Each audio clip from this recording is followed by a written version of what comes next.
Hey everybody, welcome back to chemistry. And so what I want to do now is talk a little bit about how the periodic table was developed and then some things you need to know about it for your test. So we will go right into it. So here is sort of the modern periodic table. There are 118 elements. These elements are indicated by their symbols and additional information that is found in the blocks. And what you might notice is that these elements haven't been placed in any kind of random order. They're really in a quite specific order. So what I want to talk about is how this specific order was achieved. So the way the periodic table was created was a number of people contributed it, but the major person who did it was a man named Dmitry Mendeleev. And he was a Russian, and he did this work in 1869. What he did was take the 65 elements that were known at the time and organize them in a certain way. And so the way he did it is kind of interesting. He got 65 index cards, and he wrote down information for each element on the index card. And then one of the pieces of information that was there was the average atomic mass or the atomic weight of the element. And what he did is he put those elements in increasing average atomic mass order. And when he did that, what he did find was that an element further down had properties that matched the first element. And so when he saw that, he took that element and put it underneath the first element. And so the next element down seemed to have properties that matched the second element. And so he put that underneath the second element, and he continued on. So to sort of give you an example of this, I've sort of have a little mini demonstration here. So what I did is onto little slips of paper, I put some information about elements. And so what I want to do is sort of focus on that little slip of paper with the N there. That it represents the element nitrogen. The number there is not the atomic number. It is the atomic mass, or rather the average atomic mass or the atomic weight, which is 14. And then there are several properties that I listed on that slip of paper. So one of the properties is that nitrogen is considered a nonmetal, and it's a colorless gas. Also, I have some chemical properties listed there. So in this case of nitrogen, one atom of nitrogen reacts with 3 atoms of hydrogen. Okay, so what Mendeleev did is he put these elements into an average atomic mass order. So you can sort of see we're starting out with lithium, which is an average atomic mass of 7, and then continuing on. And so what he noticed is that when he got out to the average atomic mass of 23, which was sodium, he noticed that the properties of sodium were very similar to the properties of lithium. So in both cases, they are soft, silvery metals. And notably, the chemical property is very similar in that one atom of either sodium or lithium will bind one atom of chlorine. So he decided, well, why don't I go ahead and put that slip for sodium right underneath lithium and see what happens. And so he did that. And so when the next element, magnesium, which is an average atomic mass or atomic weight of 24, and he put that underneath beryllium, he noticed that those two elemental properties match pretty well. And so both of them are sort of hard silvery metals, and one atom of either beryllium or magnesium reacted with 2 atoms of chlorine. And this continued on. He found that after he just continued putting the elements in an average atomic mass or atomic weight order, and they matched the properties of the elements above them. And so when he got done with that, what he noticed in his final table was that there were a few gaps. So what he did is he speculated that it wasn't so much a mistake he made, rather that in those gaps it would be later found that some element would be later discovered that would fill in those gaps, and that that element would have properties similar to the elements above it. So a good example of this is that first gap under aluminum. He called this element here, which had not been discovered, he called it Eka aluminum. And what he said is, okay, let's look at the elements above it, aluminum and boron, and let's look at those elemental properties. And from those properties, I'm guessing that Eka aluminum will have similar properties. And so here are the predictions he made for the properties of Eka aluminum based on the properties of the 2 elements above it. So This was done in 1869, but in 1875, 6 years later, someone discovered the element of gallium, and they found that gallium had properties very similar to the properties predicted by Mendeleev for Eka aluminum. So with the next spot there, something similar happened, except this wasn't Eka aluminum, this was Eka silicon. And so again, Mendeleev was able to predict properties for Eka silicon that are similar to the elements above it. And later on, in about, I guess, 16 years later, in 1885, the element germanium was discovered. And it was found that those properties were very much as predicted by Mendeleev. So this was sort of a very powerful suggestion that the periodic table is outstanding in organizing the elements for some reasons which you'll learn about later in this class. So the way the periodic table was basically set up was by putting elements in the order of their average atomic mass or atomic weight. And when Mendeleev did that, he found that properties for those elements reoccurred periodically. And when that happened, he moved those elements underneath the first set. And so this was sort of the periodic law he formed in 1869, that when the elements are arranged in order of increasing average atomic mass, certain sets of properties reoccur periodically. Now, with the modern periodic table, we no longer arrange the elements in increasing average atomic mass. We have found something better. Instead, we arrange the elements in increasing atomic number. So the reason why that occurred was in 1913, proton number was discovered in the elements, and this was called atomic number.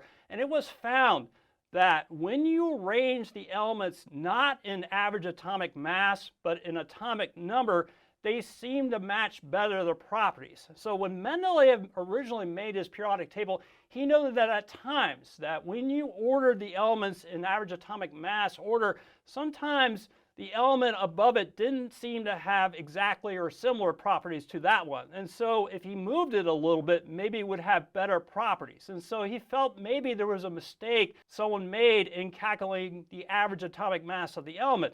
But those problems went away when the elements were ordered by atomic number. And when you do that, what you find is that a column of elements will have very similar properties. Okay, so one of the things you sort of need to know for your test is you need to know a bunch of elemental symbols for the elements. And so the ones in gray there, you see those symbols? You have to memorize that for the elements. And so most of them are what you might expect. So for example, there's hydrogen here, which you would expect to be H, and there's boron, which is B, nitrogen, which is N, and then some are a little bit more difficult, like bromine is Br, manganese is Mn, and then there's some weird ones that you need to know. For example, you need to know that sodium is Na. So you might wonder why they chose Na is because the Latin word for sodium is natrium, and so they decided to use the letters for natrium. Also, tungsten, for example, is not T or anything with a T, it's W. And I guess the reason is the Latin name for tungsten is wolfram. And so there are other weird ones, like antimony is SB and tin is SN. So you'll have to know those. Okay, this is very important about what I'm about to say. You should be able to look at a periodic table and sort of divide it into the elements which are considered to be metals and elements that are considered to be nonmetals. So let me show you how to do this. So what you have to do is draw a staircase line on the periodic table. And so what you do is you start out here to the left of boron here, where I'm drawing this line, and then you go down and include boron to the right and then draw a staircase like this. And so to the left of that are metals. To the right of that are nonmetals. And there's one exception you need to know to the metals, and this is very important. See elemental hydrogen here? Hydrogen, although it's to the left of the staircase, is not considered a metal. Importantly, hydrogen is considered a nonmetal. So this is really important to know, and try to memorize where the location of that staircase line is. Okay. Now, you should know a little bit about the differences between metals and nonmetals.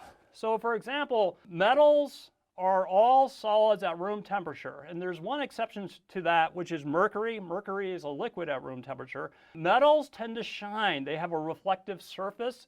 Metals conduct heat and electricity very well. Now, let's compare that at this point to nonmetals. So while metals tend to be found in solids at room temperature, nonmetals can be found as solids, liquids, and gases. While metals are shiny, nonmetals, well, if it's a gas, it won't shine, and the liquids tend not to shine as well. Metals, again, tend to conduct heat and electricity, while nonmetals do not do that so well. They do not conduct heat and electricity very well. Now, metals are malleable. What that means is you can take a metal and you can take a hammer to it, and you can flatten the metal into a sheet, and it won't break up into pieces. So metals are malleable, which is, I guess, a fancy word for bendable. Nonmetals are not that way. They are brittle, so that if you were to take a hammer to a solid nonmetal, it would not be hammered into a sheet. It would probably break apart into many pieces. Another important property of metal which you need to know is that metals are ductile, and that is a fancy word for the ability to draw a metal out into a wire. And again, that's something you really can't do with a nonmetal. So very importantly, and you're going to apply this in the next few lessons, is that metals tend to lose electrons. And when they do, they become positively charged and they become cations. On the other hand, nonmetals do the opposite. They tend to gain electrons. And then when they do, they have extra negative charge, and then they are anions. And so you'll see that when you form compounds, a lot of them form because a metal will lose electrons and become positively charged, and give it to a nonmetal, it'll become negatively charged, and then the two oppositely charged ions will bind together to form the compound. So you'll see that a fair amount in the future. And as you kind of just saw, it looks like about 75% of the elements are considered metals, and they're going to be on the left side of the table. Well, and 25% of the elements are nonmetals, and they're on the right side of the table. Okay, now there are some elements that are touching the staircase. And so if these elements in green are on the left of the staircase, they are also considered metals, and to the right of the staircase, they're also considered nonmetals. But all those elements in green, as you might expect, because they're sort of on the border between metals and nonmetals, that they're going to have properties in between metals and nonmetals. And because of that, they're going to be called metalloids. So a good example is one element you find here, which I'm going to circle here on the periodic table. Its atomic number 14 is silicon.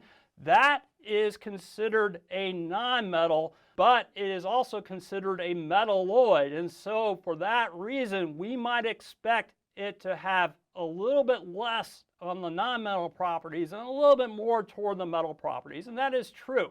So for example, silicon is not exactly a nonmetal in the sense of conductivity. Silicon can conduct electricity. It's not as good as metals, but it's not as bad as your average nonmetals. It's sort of in between its ability to conduct electricity between nonmetals and metals. And so for that reason, we call silicon a semiconductor, as an example. And then there are other properties of metalloids that are between metals and nonmetals as well. But because silicon is partially good at conducting electricity, and because it's a semiconductor, it has some useful properties in the IT industry. Okay, so now you need to know where the periods of the periodic table are. And the periods are merely just the rows of the periodic table. So the first row of the periodic table I'm drawing with a line here. So this is called period 1. And so what you can see, there are two elements in period 1. There is hydrogen here, and there is helium here. So the next row down is period 2. And so what you'll notice is that there are 8 elements total. There are 2 over here, lithium and beryllium, and there's 6 over here. Period 3 is the next row down. There are 8 elements. Period 4 is the next row down. You can see that there are now more elements. Now we've added 10 more. We're up to 18. Period 5 is another 18 elements. And then period 6 is kind of different. So period 6, if you look at that row, it looks like there's going to be 18 again, but here's the thing. You see the spot here? So this spot is where you're going to fit in about 14 more elements, and here they are. So these elements here would fit into that spot. So this is included in period 6.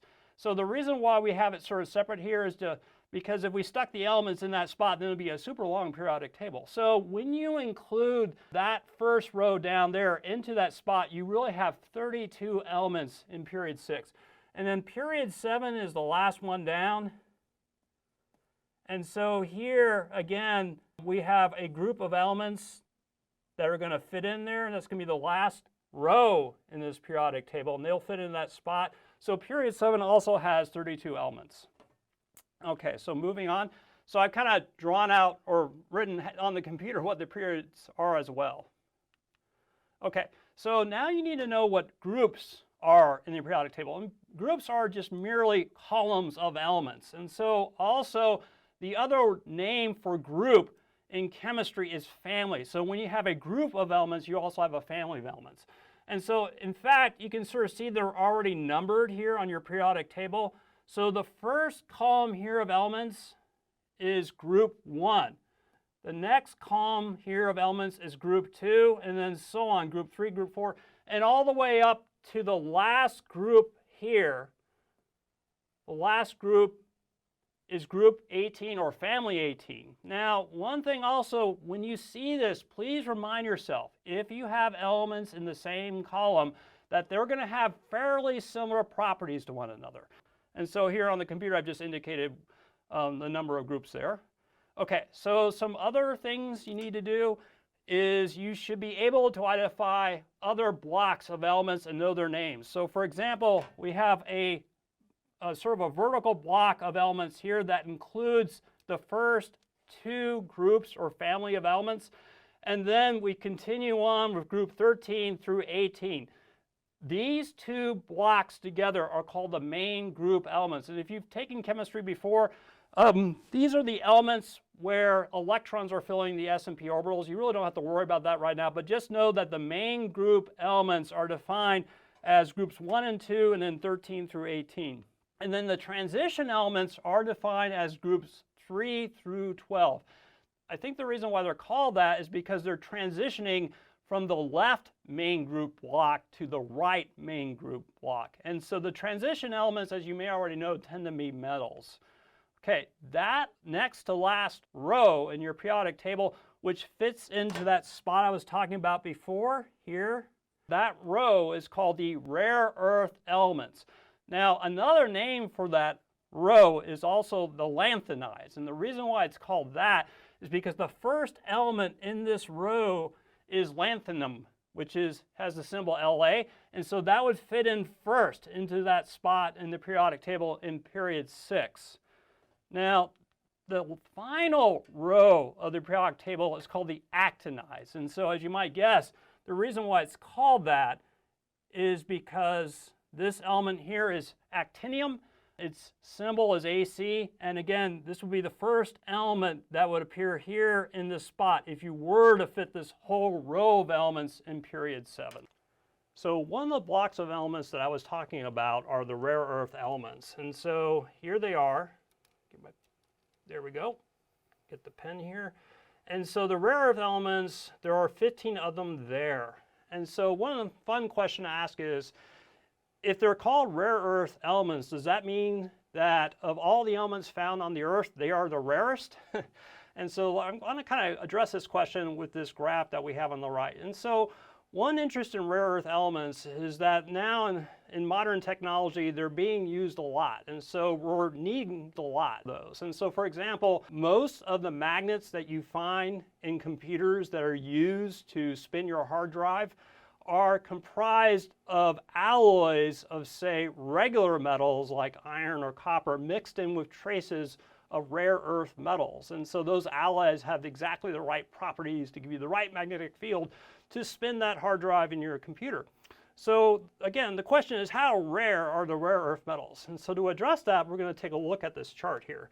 So on the x-axis, basically what we're doing is we go across the x-axis here, as we're increasing the x-axis, we're plotting all of the elements that are found in the periodic table, at least all the natural ones. And there are, again, approximately 88 natural elements. And so we distinguish them by atomic number.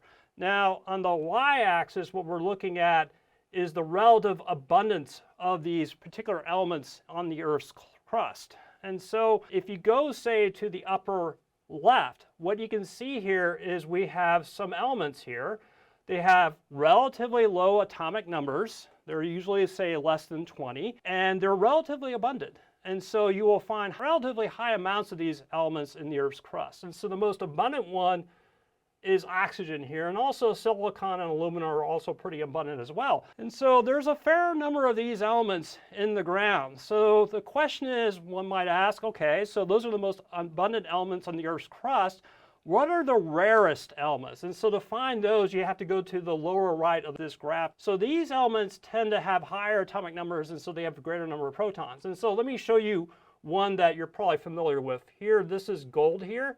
So gold is a relatively rare element, as you might expect in the Earth's crust. In fact, it's about a 1/100000th of the abundance of oxygen, for example. But there are actually some elements you probably have heard of that are even rarer. So here's platinum here, which is a little bit rarer than gold, believe it or not. But perhaps the rarest element in the Earth's crust is IR here, which is iridium. Now, you might be curious where silver is. Silver is a little bit not as rare as gold. So just to give you a sense, again, just the relative quantities of these elements in the Earth's crust, let's say for oxygen, you dug up the ground and you were able to weigh out the oxygen atoms in that sample, and you weighed it to be 1 gram. So what would be the weight of the rarest elements here? The weight of, say, gold, for example, would be 1/10000000th of a gram. So that would be 1 times 10 to the negative 9 grams. And so that's 0.00000000045677. Yeah, 1 gram. So for every 1 gram of oxygen, you have 1/100000th of a gram of gold. And so this is actually 1 nanogram of gold. So getting back to the question, how rare are the rare earth elements? And so the rare earth elements are in blue here. So you can see that the rare earth elements are not as rare as the rarest elements that are found in the Earth's crust. There's more of them, but it's not really that much more. And so, in fact, if you were to mass these rare earth elements, what you would find is that they're about 1/1,000,000th of abundance of, say, the common elements like oxygen. And so here, for the rare earth elements, if you have 1 gram of oxygen, you would have 0.000001 grams of a rare earth element, which is 1 microgram of a rare earth element. So rare earth elements are relatively rare. There's only 1/1,000,000th of each type compared to the regular elements that we're sort of accustomed to, but they're not as rare as the rarest elements. So we will move on. So now you need to know the names of important groups of elements. So the first group of elements, with the exception of hydrogen, is called the alkali metals. And so this includes elements which are metallic. So lithium, sodium, potassium, rubidium, cesium, and francium are metals. Now, the reason why they're called the alkali metals is because it turns out if you throw any of these metals into water, what happens is that the metal is very active, and it will remove one of the hydrogens from water, which is H2O, leaving with OH. And so if you have OH in the water, that is an ion called a hydroxide. Maybe one of the things you may have learned in the past is that the more hydroxide you have in the water, the more basic or alkaline the water becomes. And so that's why those metals are called alkali metals. So the next row is called the alkaline earths. They're not quite as reactive as the alkali metals when you throw them in the water. They will turn the water alkaline, but just not as quickly. Also, the reason why they're called earths is because back in the early days of chemistry, when people were just trying to understand the properties of these elements, it was found that these elements tend to have higher melting points than the alkali metals. And so because they have higher melting points, they're most likely to be solids over a range of temperature, and so they're called earths. So these are the alkaline earths. Okay, that row of elements is called the halogens. The halogens include fluorine, chlorine, bromine, iodine, and then two other elements you don't have to worry about. So these have some interesting properties. So they tend to want to grab electrons from other atoms, and so that gives them their characteristic properties. But notably, when hydrogen binds to these elements, then you create acids. So for example, when hydrogen binds fluorine to give you HF, that is a very strong acid. If H binds to Cl, you have hydrochloric acid, which is also a very strong acid, and so on. HBr is a very strong acid, and HI is a very strong acid. And then finally, and maybe perhaps very importantly, is this last column of elements, this last family is called the noble gases. And so it starts with the element helium, its symbol is He, then neon, argon, krypton, xenon, radon, and then elements whose symbol I don't remember the name of, which is okay. It's number 118, so we can probably forget about it, and it's never going to be mentioned in this class again. Importantly, the noble gases are gases at room temperature. If you were to look at the particles of the gas, what you would find is that you have individual atoms rather than having two atoms stuck together or three atoms stuck together. So there are individual atoms for each of these elements in the gaseous form.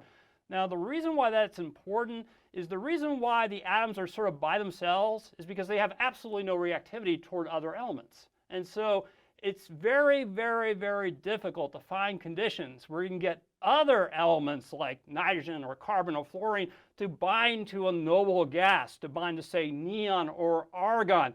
They are so unreactive that they don't want to even react with themselves, and so they just want to sort of stay alone, and so they are very stable as single monatomic elements. Thank you for listening. We'll see you next time.